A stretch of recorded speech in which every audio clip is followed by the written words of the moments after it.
Ang ating pong pag-aaralan ngayon ay yung Thessalonians 1:3 na natakil namin ito nung Wednesday prayer meeting namin. Tapos nung pauwi na ako, bigla akong tinawag ni Pastor. Sabi ni Pastor, ikaw na mag-preach. Sabi ko, yes po. Amen. Alam niyo po, tuwing tatayo po, ako ewan ko kung para sa akin, Brother Rico, pag tumatayo po ako rito, masyado po, kabadong po ako talaga.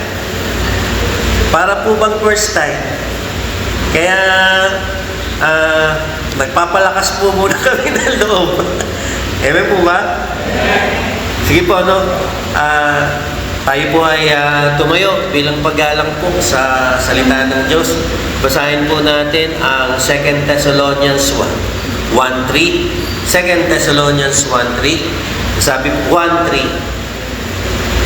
2 Thessalonians 1 and 3. Ayun. Sabi po rito, basahin ko po, sundan niyo po ng inyong mga paningin.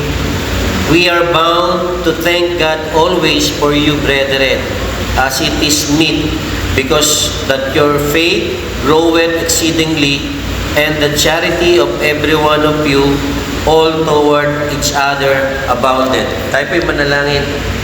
Naman naming Yahweh, makapangyarihan sa lahat, maraming salamat po muli sa oras na to na yung pinagkaloob na kami po, Panginoon, ay makapagbulay-bulay ng iyong banal na salita.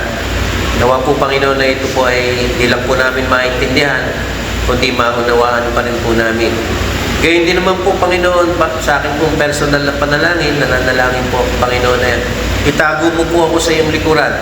Hindi po ako worthy, Panginoon, na tumayo rito sa inyong pulpito. Ngunit nagpapasalamat po ako, Panginoon, sapagkat binigyan mo po ako ng pagkakataon na makapag-share ng iyong banal na salita. Gayun din po nagpapasalamat ako sa aking mahal na pastor sa pagbibigay niya ng pribilehiyo na ako ay makapag-share ng banal na salita. Maraming salamat po, Panginoon.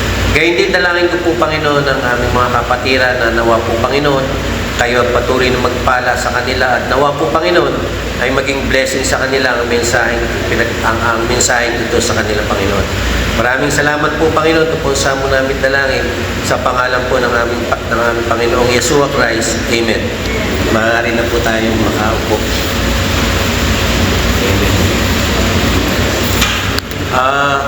Di po ba during Christmas season, noong po kasing panahon namin, pagka Christmas season na, papadala po ako ng mga Christmas card at Happy New Year's card. May, noong bata-bata pa po ako, yung aking mga ali ay nasa Amerika. Tapos, kasabay naman doon, yung nanay ko, nasa Amerika rin. So, nagpapadala na ako, ano pa lang, December 1st pa lang, nagpapadala na ako ng Christmas card at saka ng Happy New Year's card. Tamang-tama, kung anong mga siguro, middle of December, dadating na sa Amerika yun. O kung hindi man, sumasakto pa nga na December, dadating na yun eh. Kaya, na tinitrace ko, tinatrack ko, may dumating na ba dyan? Na pagka minsan kasi tumatawag sa akin, collect call. Tatawag ako, collect call. Dumating na ba dyan? Wala pa. Ano ba yun? Dumating. Hintayin nyo na lang. Ganun. So, ang pamagat po ng ating pag-aaralan ngayon ay tracking your progress. Tracking your progress. Sino po mahilig bumili sa Shopee? Lahat naman tayo nakabili na sa Shopee, di ba? Ayun, sinabi. Tinuturo. Okay, yun na. Pati si Mrs. mahilig sa Shopee. Merong tracking number yung Shopee.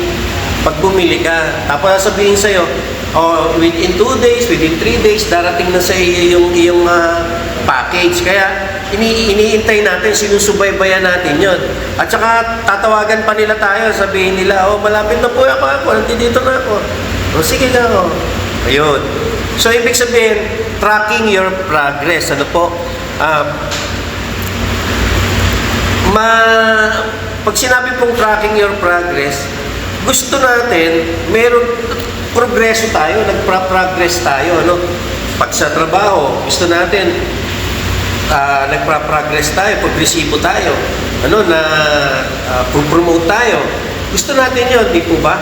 Amen? Hindi lang doon. Kailangan, gusto din natin, progresibo tayo sa pamilya natin.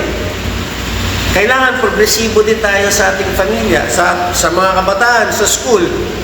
Di po ba? Pag mag-e-exam yan, nagkrakraming na yan. Kumakain na ng mani yan para sagutin yung mga exam nila. At talagang pinaghahandaan nila yan. Amen po ba? So lahat po tayo gusto natin na matrack yung progress natin. Ano? At kaya lang meron ang pinaka-importante para sa akin, at sinasabi din ng Bible, ang pinaka-importanting progress nating mga Kristiyano ay yung spiritual progress. Po ba? Kasi lagi maririnig niyo po rito sa pulpito, sinasabi ng mga pastor at ng mga preacher, sinasabi na pag po tayo faithful at nag-grow tayo spiritually sa ating sa buhay natin, ano po? Kasabay nun, yung pag-grow at progress doon sa mga gusto nating maging progresibo. Kasabay nun, napupromote tayo sa trabaho. Amen? Gumaganda yung buhay ng pamilya natin. Naiiwasan na yung mga away-awayan. Gumaganda yung pakikisama natin sa ating mga kapitbahay, sa ating mga kapatid, sa ating magulang. Amen? Ating mga kaibigan at sa hindi natin kaibigan, nakaaway din natin. Sabi ng Panginoon, mahalin natin sila. Amen? Sinabi ng Panginoon, yung kaya makikita natin, nagpro-progress tayo. Tapos hindi po ba pagka New Year, meron tayong tinatawag na New Year's resolution? Hindi po ba? Ako, ang New Year's resolution ko, taon-taon, hindi na ako magagalit pag ako nagdadrive. Hindi na ako... Pag po kasi ako nagdadrive, at may nakita akong, tawag doon, yung to longest driver. Naiinis ako. Sinasabi ko, saan kaya kumuha ng lisensya itong puto-kutsita na to? Bawal po kasi magmura. Saan ba ako ito nakukuha ng lisensya na to? Siguro ako, binayaran ito yung nagsisinungaling pa, nakakapaggawa patuloy ako ng kasalanan kasi nag-iisip ako, siguro ako binayaran lang ito. Kasi mali yung ginawa eh. Ano po, ayun lagi kong sinasabi. Tsaka, sana ka ako, itong taon na to, at tulad ng ginagawa din ni Sister, asan si Sister Lonely? Katulad din ng ginagawa ni Sister Lonely, itong taon na to, gusto ko rin, mabasa ulit yung Bible from cover to cover. Para nung kung sa next year, may progress ako kasi natapos kong basahin. Amen po ba? So, yun yung aking resolution, yun yung tinatrack ko na kailangan kong maging progressive sa spiritual. Amen po ba? So makikita po natin, tingnan niyo po sa 2 Peter 3:18. 2 Peter 3:18.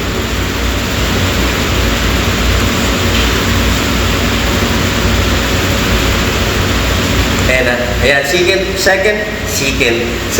Peter 3:18 ang sabi, but grow in grace and in the knowledge of our Lord and Savior Jesus Christ, to Him be glory both now and forever. Amen. So makikita natin yung biblical emphasis on growth. Ano ba sa Tagalog yung biblical emphasis on growth? Tagalogin ko po, ang sabi rito, ang pagbibigay din ng Biblia sa paglago.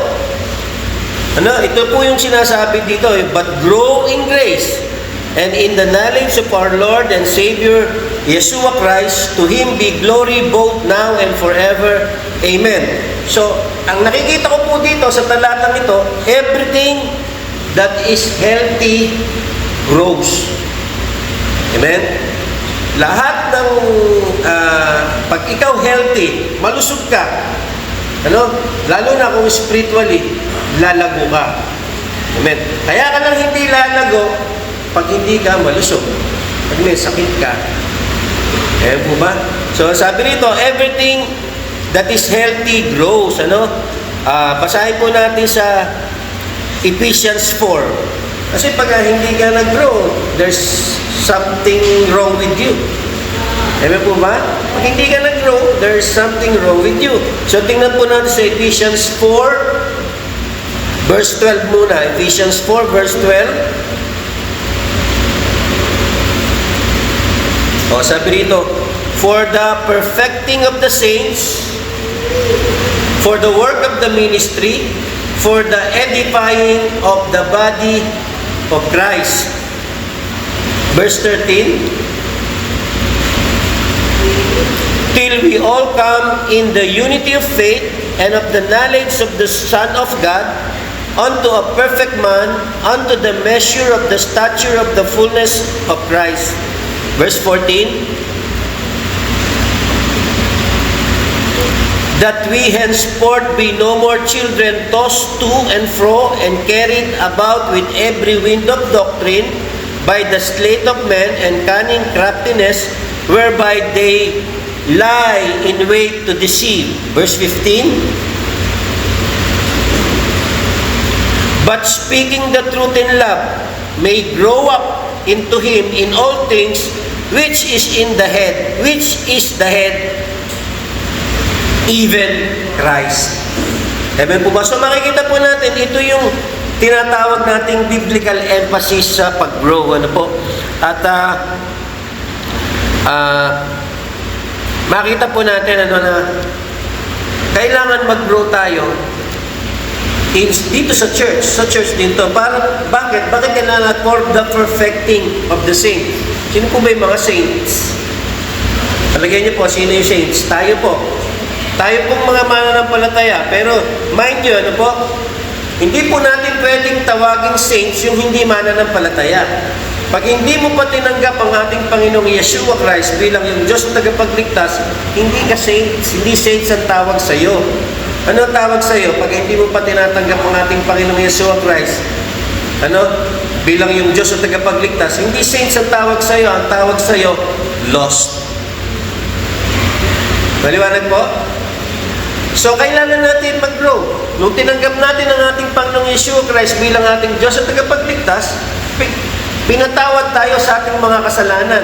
Yung mga kasalanan natin, magmula nung bata tayo at nung tayo ay tumanggap sa ating Panginoong Yeshua Christ, ay binura, nawala, tinanggal, pinatawad ng ating Panginoong Yeshua Christ. Clean slate tayo. Lagi ko sinasabi at lagi kong pinapaalala sa inyo na kung tayo dati marunong basahan, nung tinanggap natin ang ating Panginoong Yeshua Christ, ay biglang naging puti tayo. Amen. Bakit? Dahil ba sa iyo? Hindi. Dahil sa ating Panginoong Yeshua Christ. Amen. Kasi nung panahon, nung araw, nung wala pang ating Panginoong Yeshua Christ, ang ginagawa ay nag-aalay tayo ng mga hayop, na magagandang mga hayop, pinaka first class na hayop. Tapos yung dugo nun, yun yung iaalay natin. Yun yung iwiwisik sa Holy sa Police. At natatakpan ang ating mga kasalanan. Natatakpan lang. Tinatakpan lang. Hindi yun pinatawad. Tinakpan lang. Kaya lagi-lagi nag-aalay. Pero ngayon, once and for all, walang iba kundi ang ating Panginoong Yeshua. Siya'y namatay doon sa krus ng Kalbaryo na binubo niya ang kanyang dugo para sa ating mga kasalanan. At kung sino man ang tumanggap sa Kanya, ay magkakaroon ng buhay na walang hanggan. Kaya po ba? Kaya gusto kong magkaroon ng sidetrack tungkol dito doon sa sinabi ko sabi dito,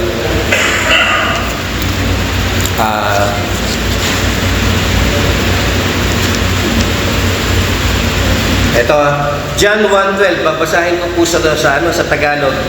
John 1:12. Kaya ito, John 1:12 sa Tagalog, datapwat ang lahat ng sa kanya'y nagsitanggap ay pinagkalooban niya sila ng karapatang maging mga anak ng Diyos. Sa makatwid bagay ang mga nagsisampalataya sa kanyang pangalan. So kung natin pong hihimay-himayin, ano ibig sabihin? Sino yung pinagkalooban ng karapatang maging anak ng Diyos? Yung pong Yung pong nagsisampalataya sa kanyang pangalan. Ano pong pangalan? Ano pong name? Kita nyo na? Ano po? Kita nyo po, Bakit tinuturo dito sa church na ito na pangalan ng ating Panginoong Yeshua ay Yeshua? Bakit? Eh kasi yun yung totoong pangalan niya eh. Amen po ba? O tinan ninyo, no? Pag sinabing, wala naman po tayong problema. Gamitin niyo Jesus, gamitin niyo Yeshua, pero mas prepare po kami dito sa church na ito na Yeshua ang gamitin natin. Sapagkat yun talaga yung pangalan ng Panginoon. I-google niyo po. I-google niyo. Lalabas, Yeshua. Google pa yun, ha? Hindi pa yun. Ewan ko kung Christian na si Google. Ewan po ba? So makikita nyo, no? Ngayon, bakit natin nasanay tayo na ginagamit nating pangalan Jesus? Bakit? Ano yun eh? Spanish word po yun eh. Jesus. Jesus. Ano po?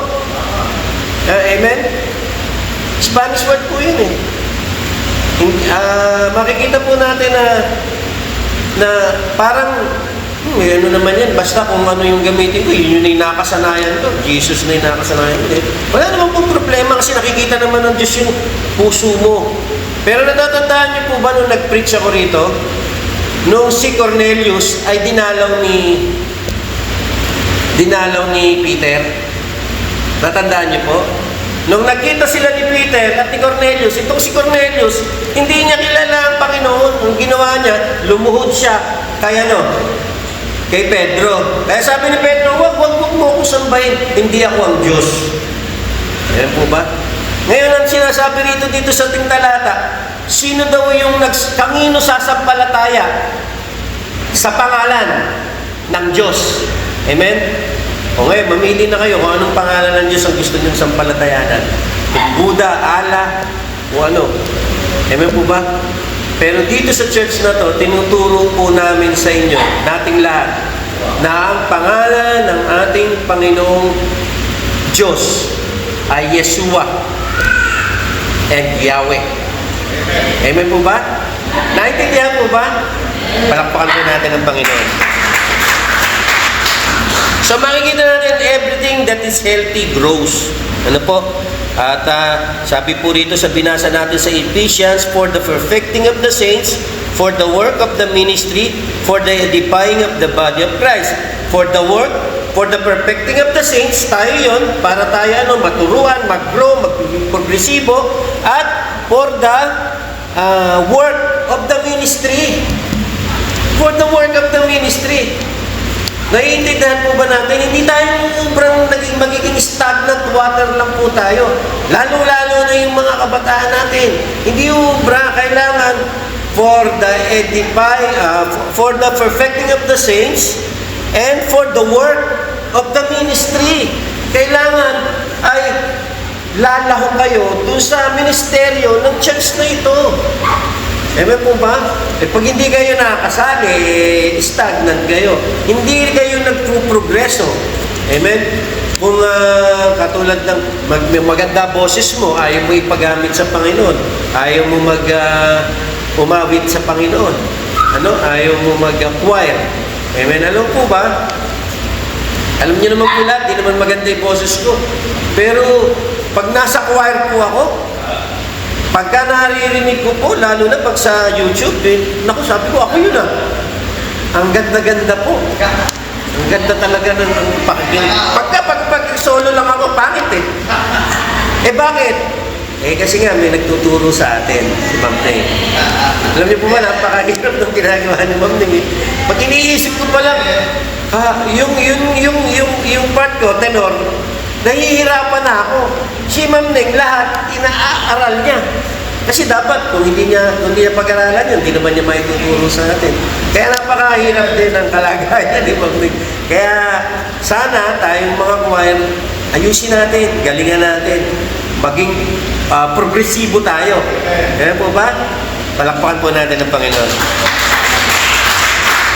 Sabi rito, till we all come in the unity of faith and the knowledge of the Son of God unto a perfect man, unto the measure of stature of fullness of Christ, that we henceforth be no more children tossed to and fro and carried about with every word of doctrine by the sleight of men and cunning craftiness, where they lie in the weight of deceit. Ano po ibig sabihin nun?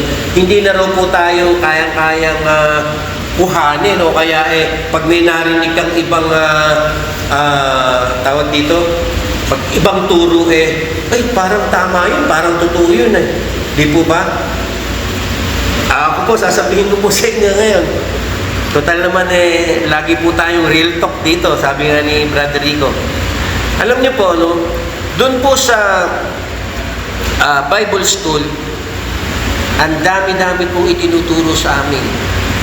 Dami ang tinuturo sa amin na-inculcate na po sa mind ko na talagang napakadami, At mayroong mga bagay na mga turo na mga interpretation, iba't ibang interpretation ng tao. Amen po ba? Kaya nung biglang may pinadala sa akin si Pastor Ferdi, sabi niya, basahin mo yan, Brother Sito. Tagal na po yun. Basahin mo yan, Brother Sito. At may iba yung pananaw mo, sabi niya sa akin. Tricycle driver po ako nun eh. Hindi po ako, wala akong progress nun eh. So, ang ginawa ko, pinahabyawan ko lang ng basa. Pero dahil nga po galing ako ng Bible School, para naman akong iba naman ito. Sabi ko. Ngayon, ang nangyayari sa akin, at lalo na siguro yung mga ibang pastor, huwag sana nilang mapakinggan, lalo na yung mga ibang pastor, nagaling sa Bible School, pag nakakita ng bagong turo, hindi na nila yan pag-aaralan. I-reject na agad nila yan kasi yung kanilang pinag-aralan ng 4 years, yun na naka-inculcate sa mind nila. Kaya ang nangyayari, nagiging stagnant. Kung ano lang yung pinaniniwalaan mo, yun lang yung pinag-aaralan mo eh. Yun lang ang tinatanggap mo eh. Hindi ka katulad ng church ng Berean. Pagka nag-aaral sila, hindi yung basta-basta. Yung nagsalita nito, tinitigwan ako, nagsalita ako. Pagkatapos, mali-mali yung mga sinasabi ko. Sasabi, ay okay na yan. Kaya sinasabi na, ito yung sinasabi dito, na kailangan maging progressive tayo. Amen? Hindi yung may napakinggan tayo, pinaniwalaan natin. Hindi eh. Ano ba yung ating constitution? Sino ba yung pinaniniwalaan natin? Kanino ba tayo maniniwala o bago tayo mag-agree? Kailangan mag-agree muna yung salita ng Diyos, yung Bible. Amen po ba? Yun yung constitution natin eh. Amen po ba? Kaya lang, hindi yung obra na pagka meron kang gustong makita sa Bible, makikita mo yan. Kaya lang, hihiway-hiwayin mo yan. Hihiway-hiwalayin mo yan. At kung ano yung tama, yung gusto mong mangyari, yun yung kukunin mo. May makukuha ka sa Bible ng ganun eh. Amen po ba? Pero hindi po. Ang Biblia po, kailangan po babasahin mo from chapter 1, chapter by chapter, babasahin mo po. Para nun makita ninyo at maliwanagan nyo kung ano ba talaga yung sinasabi ng Biblia. Ayan po ba? At hindi lang yun. Pinag-aaralan yun. Ano po? Meron tayong banal na espiritu na magtuturo sa atin, ay tama ito. Kaya po nung binasa ko yung kay Pastor Ferdi, binigay sa akin. Pagkatapos po, nag-aaral ako. May binigyan pa niya ako ng books, nag-aaral ako. Doon ko nakita, okay, sabi ko, oo nga, Sabi ko, naghihintay pa ako, dumating ang ating Panginoon Yeshua Christ. At ang gusto ko pang mangyari, pag dumating ang ating Panginoong Yeshua Christ, ay magunaw ang mundo. Maraming mamatay na tao. Lumindol, magkaroon ng tidal wave. Patay. Amen? Amen po ba? Naligtas ka nga, pero nakita mo daming patay. Ano kaya mararamdaman ng Panginoon natin doon? Napaka-cruel. Di po ba? Kaya lang, yun yung gusto nila eh. Pero itinuturo naman nila na nung tinanggap natin ang ating Panginoong Yeshua Christ bilang ating Diyos at tagapagligtas, ay nanahan na ang banal na Espiritu ng Diyos saan? Sa puso natin. Amen? Kaya ba't hinihintay mo si Yeshua Christ nasa iyo? Ano pang hinihintay mo? Nasa puso mo, nananahan sa iyo. Ay sabi ng Panginoon, hindi mo ba alam na iyong katawan ay templo ng Diyos? O asan ngayon ng Diyos? Sino templo ng Diyos? Nakuha niyo po ba? Nakuha niyo? Eh, ba't hinihintay niyo pa? Na pagka dumating ay gugunahin yung mundo. Pagkatapos, maakyat ka sa ulap. Pagkatapos mo maakyat sa ulap, makikita mo, nagdidilubyo doon sa lugar na yun. Maraming namamatay, maraming pinahihirapan. Tapos ikaw, masayang-masaya ka. Nasa langit ka, wow! Amen po ba? Nakuha niyo po ba?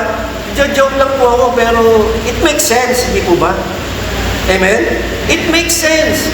May iba talaga yung pag-iisip mo, masasabi mo sa sarili mo na, bakit hihintayin ko pa ang Panginoong Yeshua Christ? Naririto na ang Panginoong Yeshua Christ. Andi dito sa puso ko. Amen? Ginagabayan ako. Kung mayroong 2 o 3 na nagkatipon, ay nasaan siya? Nasa kalagitnaan. Bakit hihintayin mo pa ng magulang ang mundo na, ayan ang Russia. Ayan yung Israel, ginegera. Ano nangyari? Tagal-tagal na, andun pa rin, gigirahan pa rin sila. Hindi naman ang gugunaw ang mundo. Sino po ba gusto magunaw ang mundo? Gusto niyo po bang magunaw ang mundo? Meron po bang gumawa? Kunwari, may ginawa ka.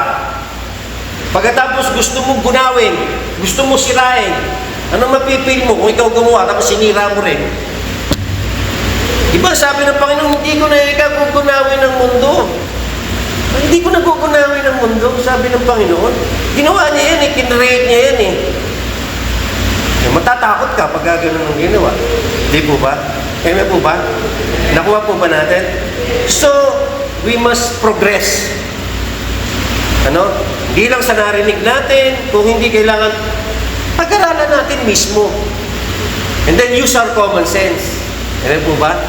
Palakpan po natin ang Panginoon.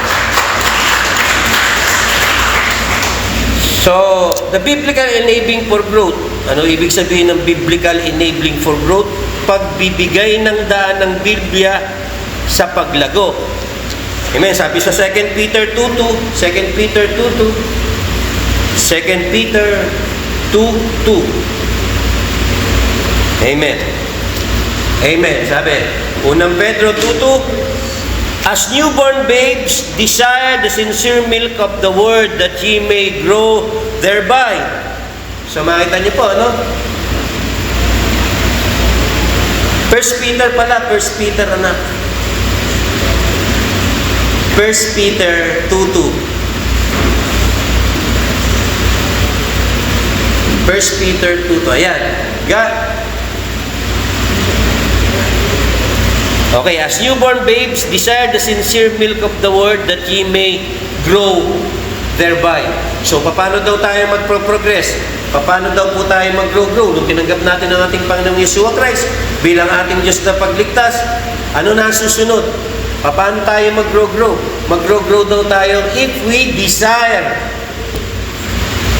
Kung gugustuhin natin, kung pag-aaralan natin, kung hindi tayo tatama rin na pag-aralan yung salita ng ating Panginoong Yeshua. Amen po ba? Amen. Ito, bibigyan ko po kayo ng example. Ako po nung mga panahon na tinawag na ako ng Panginoong Yeshua Christ, ay hirap na ako mag-memorize. Nahihirapan na po ako mag-memorize. Minsan, meron akong matagal na kaibigan, tapos pagka siguro mga ilang buwan ko lang siyang isang taon, pag nakita ko siya biglang ganyan, alam kong kilala ko siya, pero masambit yung pangalan niya.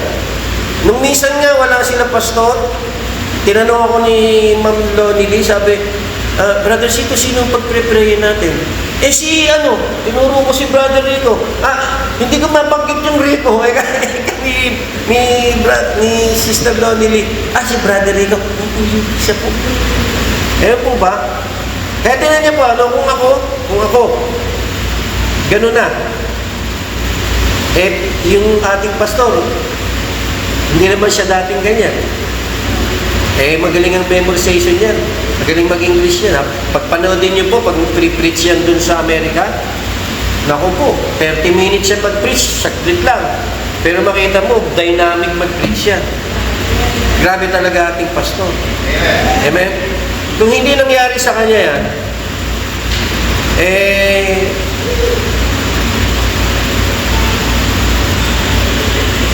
pero tingnan niyo po, kahit ganyan,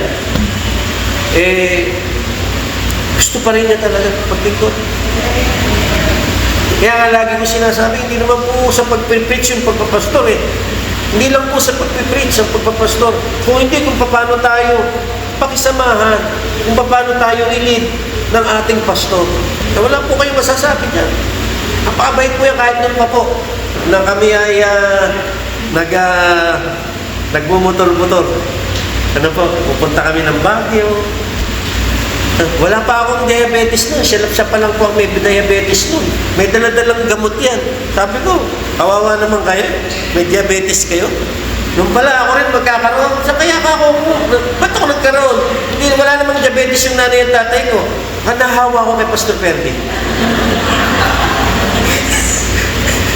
Joke lang po yun. So makikita po natin, the biblical enabling for growth. Pagbibigay daan ng Biblia sa paglago. Ano po? Kailangan, there will be no growth apart from the Word of God. Yan po talaga ang katotohanan. Growth is not the result of studying the people of God. It comes from studying the precepts of God. Ang ibig kong sabihin nun, hindi ka lalago kung i-imitate mo lang ang ating pastor. Hindi ka lalago kung gagayahin mo lang yung Kristiyano na malago. I-imitate mo siya. Ang dapat nating gawin ay ang imitate natin, walang iba kundi ang ating Panginoong Yeshua. At yung mga salita niya ay ating pag-aralan, gawin, sundin, at isabuhay. Amen? Kasi hanggat head knowledge lang yan, at hindi mo isinasabuhay, hindi ka mag-grow. Amen? Forgive me, this is general. Wala akong, hindi ito para sa inyo. Marami na akong pinanggalingang churches, na pag matagal ka na sa church, hindi ka ginagamit ng Panginoon, magtaka ka. Baka hindi ka healthy. Kailangan maging healthy ka. Amen? Hindi ako marunong mag-preach. Hindi ako, mahina na yan. Hindi lang naman pag-preach ikaw, mag-grow. Amen? Lalo na yung mga kabataan. Hindi lang naman sa pag-preach marami. Pwede kang magturo. Pwede kang magbigay kung giver ka. Amen? Kung wala kang ibibigay, kung wala ka talaga, pwede kang maglinis dito. Maglinis ka dito. Dahil nung nag-umpisa po ako maglingkod sa church, taga-map po ako ng floor. Taga-pintura po ako kay Pastor Mansano. Taga-pintura po ako. Talagang nung pong ginawa yung second floor na yun, talaga namang pag-uwi ko sa bahay, para akong niliglig na prutas yung maitim. Yung duhat, para akong niliglig na duhat. Tapos maliligo ako, magpapahinga ako, biglang pagkatapos kong maligo, magte-text si Pastor Mansano, ang sinasabi niya yung ginawa ay malaking kabuluhan sa Panginoon. Yung labor mo is not in vain. Lumalakas ako. Sweetheart, sabi ko, alas 5, gigising ako, pupunta ako sa church, magpapala kami doon, gagawin yung second floor. Kami po yung gumawa ng second floor na yun. Pero masaya po kami kasi nakita ko, nagpa-progress ako.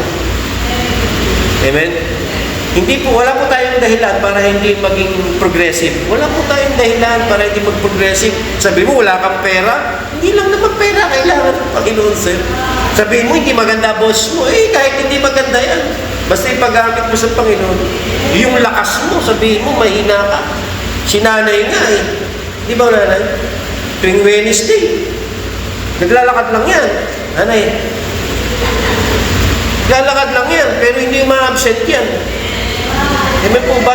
Doon naman pag nakikita naman namin yung ganun, lalo kami malakas.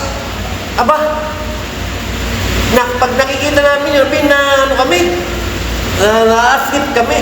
Si nanay nga, yung lakas-lakas Ako, may sasakyan pa ako. Amen po ba? So makikita natin, pag isang Kristiyano, naging progresibo, nakikita yan. Sino nakakakita niyan? Mga Kristiyano nakikita. Si pastor nakikita ni pastor yan. Amen? Hindi lang si pastor ang nakakita diyan. Nakikita yan yung kanyang pamilya, kanyang asawa, anak, nakikita niya. Hindi lang yun. Nakikita yan ng mga tao na hindi pa nananampalataya sa ating Panginoon. Amen? At sasabihin nila, parang gusto ko na sambahin yung Panginoon nun. Paano tuwing linggo, aga-aga, gumagayak na sa church niya. Pag Wednesday naman, umaalis din. Gabi na dumadating. No? May prayer meeting daw. Diba? Umaga, pinatutugtog mga worship song. Kahit pangit ang boses, kumakanta ng worship song. Amen po ba? Dati palamura, ngayon hindi na. Dati mainit ang ulo, ngayon hindi na. Amen po ba? Dati nakikipag-inuman, ngayon hindi na. Dati birang dala, isang case na beer dala-dala. Nakikipag-inuman. Brother Rico, nakikipag-inuman. Pero ngayon, ang dala-dala, Bible. Amen ba? Kasi noon, hindi pa masyadong uso cellphone noon. Diba, Brother Rico? Hindi pa uso cellphone noon. Ang uso noon, talagang magdadala ka ng hardbound book. Pero ngayon, nasa cellphone na lahat eh. Amen? Nasa cellphone na nga, hindi pa binabasa. Ano ba yan? Amen ba? Tapos, pagka nakinig ng preaching, maniniwala agad, check nyo muna. Magsulat kayo. Isulat ninyo kung ano yung mga sinasabi, kung ano yung mga talata. Pagkatapos, pagdating nyo ng bahay, anong gawin nyo? Pag-aralan nyo ulit. At pagkamali, sabihin mo, Brother Sito, mali yun. Ay, ganun ba? Sige, pag-aralan natin. Bakit? Nagkakamali lang din naman ng tao. Amen po ba? Amen? Kaya lang, wala namang gumagawa nun. Akala namin, siguro, tama yung mga sinasabi namin. Wala namang nagkaano eh. Di ba? Okay naman eh. Amen po ba? Palakpakan po natin ang Panginoon. Tapos po, dito yung the biblical evaluation of growth. Growth is measurable. Growth is not a figment of your imagination. It is real, it is noticeable, it is measurable, it is comparable, and it is obvious to others. But it should be done in the light of God's Word, not our own ideas or standard. There are biblical standards for growth, and they differ greatly from a lot of people's idea of growth. Yun po yung pinaliwanag ko sa inyo kanina. Na pagka po tayo lumalago, nakikita, na-measure, amen, na-feel, amen, at ang nakakakita, hindi ikaw. Hindi mo sasabihin, galing ko naman. Hindi ganon. Ang magsasabi nun, yung mga tao na parang sino yung buhay mo, pinapanood nila. Naniniwala po ba kayo na parang sino yung buhay natin na pinapanood tayo? Amen? Pagka ganun, matuwa ka. Kasi nakikita nila yung testimony mo. Amen po ba? Palakpakan po natin ang Panginoon. Ngayon, pasensya na po kayo, masyadong mahaba. Dito po tayo sa point 1. Introduction po yun. Mag-point 1 tayo. Sabi rito, doon sa binasa natin, basahin ko po ulit. 1 Thessalonians 1:3. Lagay mo na nga anak sa 1 Thessalonians 1:3. Huwag mo na nga alisin dyan. Okay, ang sabi rito, 1 Thessalonians 1:3. Hindi yan. Second pala anak, second. Pasensya na, labo mata. Sa March 28 po, magsi-60 na ako eh. Tumatanggap na po ako. Kahit ngayon pa lang tumatanggap na po ako. Kaya wala po yung mata ko eh. Sabi po, 2 Thessalonians 1:3, yan po yung ating main na text. Sabi po, 2 Thessalonians 1:3, we are bound to thank God always for you, brethren, as it is meet, because that your faith groweth exceedingly, and charity at every one of you all toward each other abounded, So makikita po natin, pupuntasan po natin to. Ang unang puntos po is the praise for the progress with God. The praise for the progress with God. 2 Thessalonians 1:3, we are bound to thank God always for you, brethren, as it is meet, because that your faith groweth exceedingly. There are several things about this verse that is important to note. Sabi A, progress is praiseworthy. Ano po ibig sabihin nun? Progress is praiseworthy. Pag po tayo progresibo, ano po? Pag progresibo tayo, hindi naman sarili natin, hindi naman tayo ang magpre-praise eh. Hindi naman sarili natin kung hindi sino. Ang magpre-praise, katulad ng ating pastor, nakita, uy, itong mga kabataan to, masyadong progressive ah. Ang nagpapasalamat sa Panginoon, walang iba, at ang nagpre-praise sa Panginoon, walang iba, kundi yung ating pastor. Amen? Kasi nakikita niya na yung mga tinuturo niya sa atin, yung mga ginagawa niya, nakikita niya, nagpro-progress yung mga kabataan, at tayong lahat, nakikita ng ating pastor, nagpro-progress, kaya nagpapasalamat yan sa Panginoon. Ang sabi rito, John 3 John 1:4, sabi ni John, 3 John 1:4, I have no greater joy than to hear that my children walk in truth. That is why we preach, teach, pray, counsel. It is to see your faith grow. Amen po ba?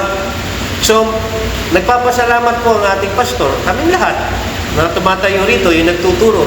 Kaya po nagpre-preach kami rito, ang ating pastor, kaya nagtuturo, kaya nagka-counsel, ay para makita tayo na lumago. Amen? Kaya huwag ka magagalit pag nagagalit sa si pastor. Hindi ka lumalago. Yung effort niya, parang sinasabi ng Panginoon, tama ba na maging pastor ako? Hindi lumalago ito eh.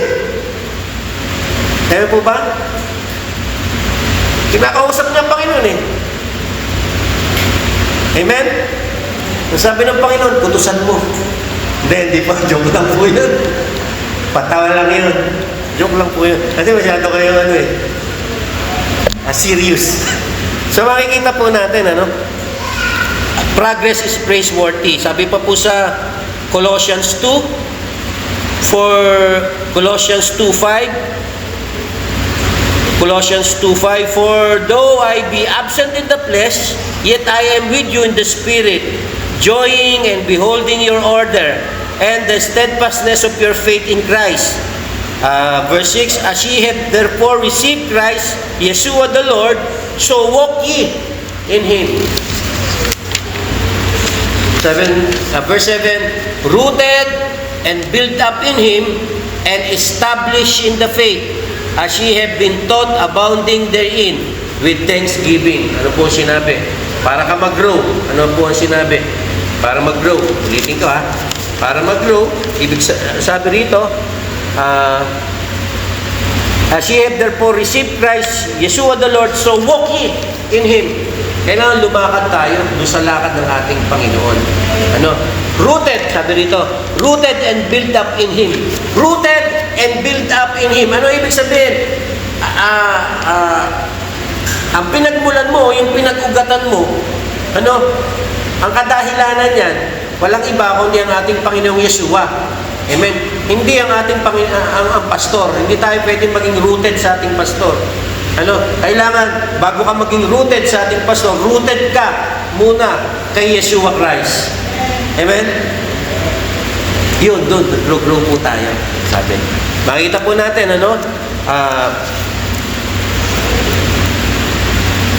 progress is praiseworthy.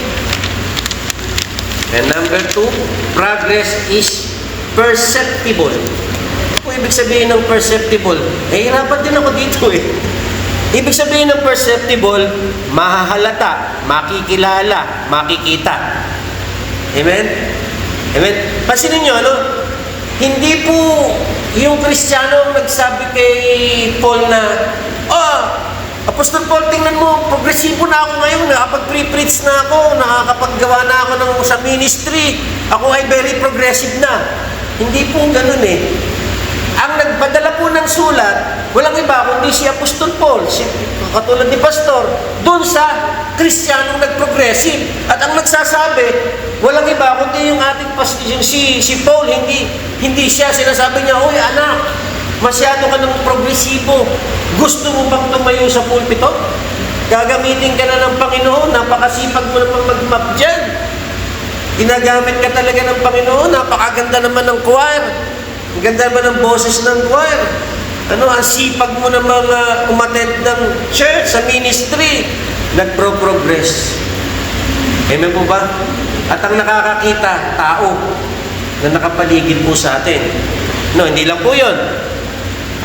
Sabi rito, progress is perceptible. You can see progress. Your family can see it. Katulad yung sinabi ko kanina. Your pastor and church family can see it. You know who else can see it? Sabi, alam ba kung sino pa yung nakakakita nun? Walang iba kundi yung mga unsaved family mo.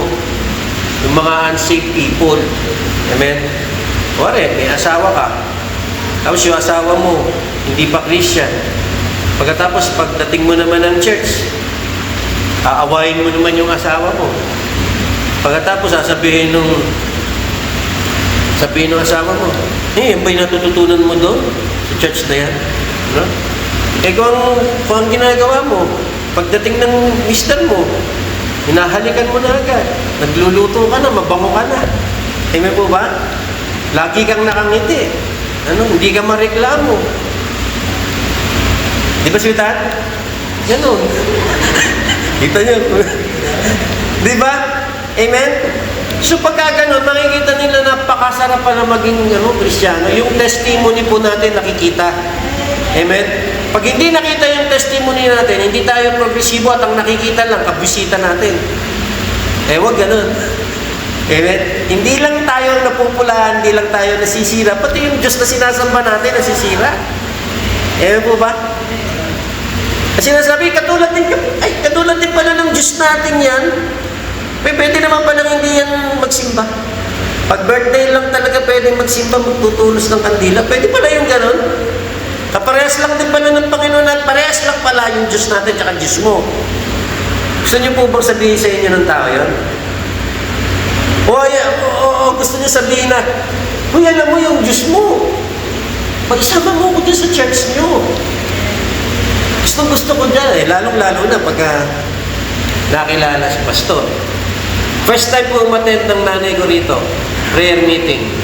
Yung nanay ko po, kahit sa church kami umattend, pag nakita yung pastor, ang nanay ko nagbibigay. Binibigay na. Tutuwa yung nanay ko. Ang galing ni Pastor. Galing na. Sabi ng nanay ko, first time umattend dito yung nanay ko, binigyan siya ng upuan ni Pastor lahat. Pag uuwi na kami, nabutan siya ni Pastor ng pera. Ayaw patanggapin, nahihiya. Tapos pagdating namin ng bahay, ang bait-bait naman ni Pastor, binigyan pa ako ng pera. Samantalang pagka sa ibang church, ako nagbibigay. Sabi ko, shh! Kamahingi ma. Amen po ba? Ang pagpapastor, hindi lang po sa pagpipreach. Yun po yung sinasabi ko. Giver talaga ako yung pastor namin. Amen po ba? Palakpakan po natin ang Panginoon. Nakikita yung progress, nakikita. Pag hindi nakita yung progress, may sakit ka, magpagamot ka. Magpagamot ka, basahin mo yung medicine, yung salita ng Diyos, gagaling ka. Palakpakan po natin ang Panginoon. So, ano na po tayo? Progress is praiseworthy. Number 2, progress is perceptible. And number 3, last na po ito. Progress is progressive. Ano po? Sabi po rito sa 2 Corinthians 5:17. 2 Corinthians 5:17. Sabi po rito, therefore, if any man be in Christ, he is a new creature. All things are passed away. Behold, all things are become new. So makita natin, Growth is gradual, it is incremental, but it will happen if you stay faithful. The transformation may take a while, but if you are truly saved, you will grow, and God will work on you. Don't get discouraged when you are not growing as fast as you'd like. Just keep yielding to the Lord, and over time, you'll be able to see how far you've come. Amen. Huwag ka magmadali. Yung po, last na po ito, papaliwanag sa inyo. Nung tinanggap natin ang ating Panginoong Yeshua Christ bilang ating Diyos at tagapagligtas, merong nangyari sa atin, instant. In a twinkling of an eye, nung tinanggap natin ang Panginoong Yeshua Christ bilang ating Diyos at tagapagligtas. Ano yun? Pinatawad tayo sa mga kasalanan natin. Yung mga kasalanan natin ginawa, nung tayo bata pa, hanggang tinanggap natin ang Panginoong Yeshua, wala na yun. Pinatawad na ng ating Panginoon. We are clean slate. Amen po ba? Kaya lang, nagkakasala pa rin tayo. Doon po pumapasok yung tinatawag nating nililinis tayo, sinasanctify tayo ng ating Panginoong Yeshua. Amen? Kaya kailangan natin mag-progress. Kasi sinasanctify na tayo, nililinis na tayo sa pamamagitan ng kanyang mga salita. Nililinis na tayo. Yung mga hindi natin alam dati, yung mga salita ng Diyos na nabasa natin at nai-apply natin sa buhay natin, doon pa lang natin malalaman na, ay tama pala. Amen? Dalawa lang klase, paano kayo sasanctify ng Panginoon? Una, yung klase na hindi mo susundin. Pagkatapos malalaman mo kung ano yung kahihinatnan mo. Madalas ko pong gawin yan nung kabataan ko hindi ko susundin ng Panginoon, magsasuffer ako ng consequence nun. Magsasuffer ako. At doon ako natuto. Pagka ako nag-pre-preach, sinasabi, bakit ba yun lagi yung buhay mo yung sinasabi mo doon sa pag nag-pre-preach ka? Bakit ba sinasabi mo na ikaw ay ganyan, ikaw ay ganon, ikaw ay ganyan? Totoo naman. Di po ba? Pero, nagbago ako. Yun yung point doon. Nagbago, na-sanctify, nag-progress. Dati ka manginginom, ngayon hindi na. Amen? Papasalamat ako sa Diyos. Dati addict, ngayon hindi na. Dito na ngayon sa harapan nyo. Nagsishare ng salita ng Diyos. Napaka-makapangyarihan. Pag po ako nag-testimony, lalo na po sa Jade, pag sinasabi ko sa kanila na ako'y drug addict, ako ang tawag sa akin sa La Torre, talamak. Kasi talamak sa drugs. Kasi ako yung runner. Kasi ano ko mahirap lang ako ang kabarkada ko, puro mayayaman, hindi ako runner. Bibili ko ng drugs, makikitira ako, pagkatapos, puro ganun. Tapos ang sama pa ng pakikitungo ko sa magulang ko, halos urahin ko yung magulang ko, nilalabanan ko yung magulang ko. Talagang matindi. Pupunta ako, nag-aaral ako sa Aurelio, panggabi, pag sumakay ako ng Baliwag, pauwi ng Talavera, ipupush na lang ako ng konduktor kasi lako ako. Tapos doon ako sa barangay hall muna mag-i-stay. Doon ako susukahan yung barangay hall. Pagkatapos okay na ako, maglalakad ako, susuray-suray, uuwi ako ng bahay. Pag uwi ko ng bahay, babangagin ako ng tatay ko. At sasabihin ng tatay ko, mainam pang pilayin na lang kita para pagsilbihan na lang kita habang buhay. Kung hindi, sakit ka ng ulo ko. Pag narinig niyo sa magulang yun, napakasakit po nun. Wala nang sasakit pa. Hindi nun. Papasalamat ako, tinawag ako ng ating Panginoong Yeshua Christ. At nung tinanggap ko siya, nakita ko na mahal ako ng Panginoon. Nabago ang buhay ko. Nabago yung buhay ng pamilya ko. Nabago lahat. Nag-progress. From patapon, naging maayos naman. Kaya papasalamat ako sa Panginoon. Kaya, hindi natin maitatatwa na kailangan nating mga Kristiyano na ipaalala sa atin na hindi lamang tayo Kristiyano tawagin. Kung hindi, kailangan maging progresibo tayo. Amen? Pagkatatanungin natin, pagtatanungin mo yung isang church, bakit yung church na yan ay kukunti lang? Sasabihin nila, ay hindi ba kami kang konti, quality naman. Amen? Pero hindi yun eh. Kung progresibo tayo, yung matagal na natin kasama sa bahay, kahit sino pa yan, asawa natin, kapag-anak natin, anak natin, pamilya natin, dapat na isasama na natin sa church yan. Kahit hindi man sila umaattend ng regular, pero natatamnan na sila ng salita ng Diyos. At ngayon, kung ayaw man nila, problema na nila yun. Kasi minsan, ang ginagawa natin, pag na-invite natin, pagkatapos umattend, pagkatapos hindi na natin na-invite, sabihin, yan naman ganyan. Parang hindi naman tumatanggap na salita ng Diyos yan, mga ganyan-ganyan. Di po ba? Sa halip na panalangin natin, sabihin natin, hindi po tayo ang makapag-convert sa Kanya, kundi ang Panginoong Yeshua. Ginagamit lang tayo para magtanim ng seed, yun yung Kanyang salita. At pag naitanim na natin yun, bahala na ang Panginoong magpag-grow doon. Magugulat ka na lang. Amen? Di na tayo magkakasya rito. Isang service dito sa baba, isang service sa taas, sabay. Sige, hindi na tayo kasya. Paano pong gagawin natin? Amen po ba? Because we are progressive. Progresibo tayo. Amen po ba? Amen? Tayo tumayo, tayo po'y manalangin.